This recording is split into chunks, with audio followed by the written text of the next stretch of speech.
Rame Head rises from the Cornish coastline like a darkened knuckle pressed against the sea.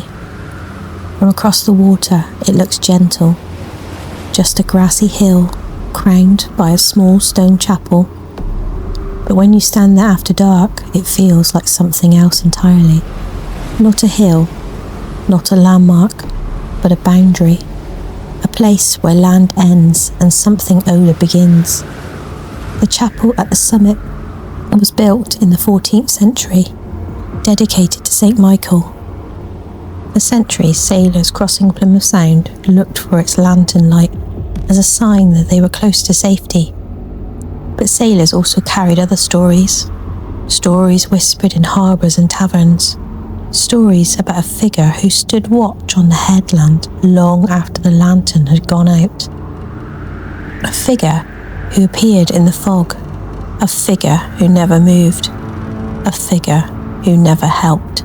The path to Rame Head began quietly. It winds between hedgerows and grazing fields before slowly climbing towards the sea cliffs. I started the walk just after 11 at night. The moon hung somewhere behind the sheet of cloud, turning the path pale grey. Below me the sea rolled in slow breaths against the rocks. There were no houses, no streetlights, just the path and the dark horizon. Every step seemed louder than it should have been. Crunch, pause, crunch. Halfway up the hill, something changed. The wind stopped. Not gradually, not naturally. It simply ended. The hedges stopped whispering. The grass stopped moving. Even the sea below seemed to hush itself. Silence settled over the hill like a weight. And that was when I saw him. At the summit, beside the chapel, stood a tall figure, perfectly still. At first I assumed it was a trick of a shadow. Perhaps a crooked fence post, or the outline of a rock against the sky. But the longer I looked, the clearer it became. Shoulders, a head, a long shape like a cloak hanging straight down.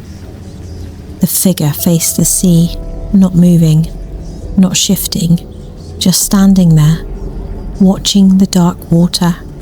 I told myself it had to be another walker, someone taking photographs, someone enjoying the views.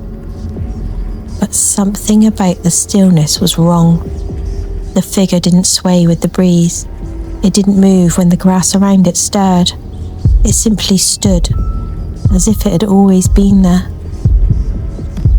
I continued climbing, step by step. The chapel grew larger. The figure stayed still until the moment I reached the top, and then it was gone. Not walking away, not fading into the dark, just gone. The chapel stood alone against the sky, the stone walls slick with sea mist. I walked to the spot where the figure had stood and saw something that made my stomach tighten. Footprints, pressed into the damp earth, long, narrow, leading towards the cliff edge. I followed them carefully, one after another. They ended less than 2 meters from the drop. There were no returning prints, no slide marks, no sign of turning back, just the final impression, and then nothing.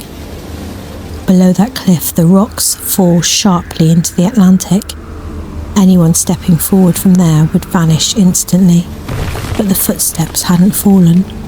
They'd simply stopped. I tried the chapel door. It didn't move. The stone beneath my hand felt strangely cold, colder than the night air should allow. I walked slowly around the back of the building. That's when I heard it. Footsteps. Behind me. Slow, measured, 3 steps. And silence. Then 3 more. I spun around and there was nothing there. Only the wind returning softly across the grass. And the sea breathing far below. But something else lingered in the air. Faint smell of smoke. like a candle that had just been blown out. The next night, I asked about Rame Head in a small pub in Cornwall. An old fisherman listened quietly and then nodded. Seen the Watcher, have you? He spoke as if it was the most ordinary thing in the world. He told me that centuries ago ships often wrecked themselves along this coastline. Fog would roll in without warning. Reefs would tear open the wooden hulls. Survivors sometimes crawled ashore, cold, bleeding and half drowned. And several of them described seeing a figure standing on the headland above. A monk, they believed, a guardian watching the sea. But the figure never came down, never waved, never called for help. It simply stood, watching the water. One sailor claimed that every time the fog thickened, the figure was closer. Not walking, just nearer, until it stood at the cliff edge. Too close to be possible. I asked the fisherman what he thought the figure was. He stared out towards the harbour. Some say it's St. Michael. He shook his head slowly. But saints don't look like that. So what does, I asked? He took a slow sip of his drink. Something that counts. I returned 2 weeks later, just before dawn. The sky was pale grey, the sea calm. The climb felt ordinary in daylight, almost peaceful. But as I reached the summit, the same uneasy feeling returned. The chapel stood silent, and there, in the damp grass, were footprints again. Not fresh, but unmistakable, facing the sea, longer than mine, older in shape somehow.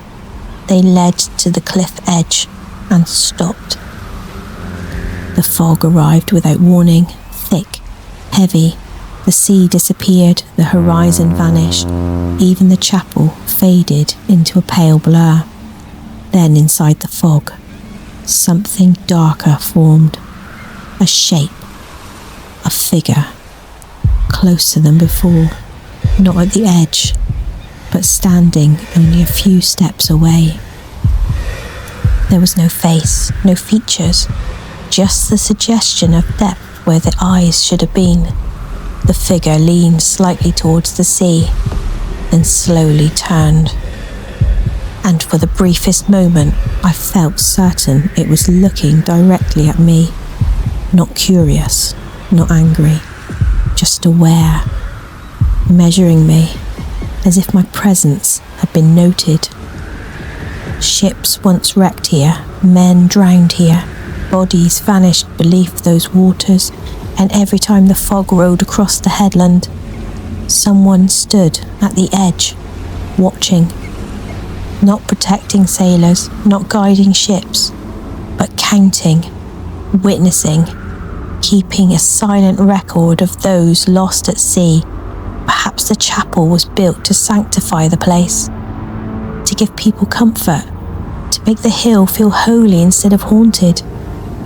But some places remember too much, and no chapel can silence that. The fog began to thin.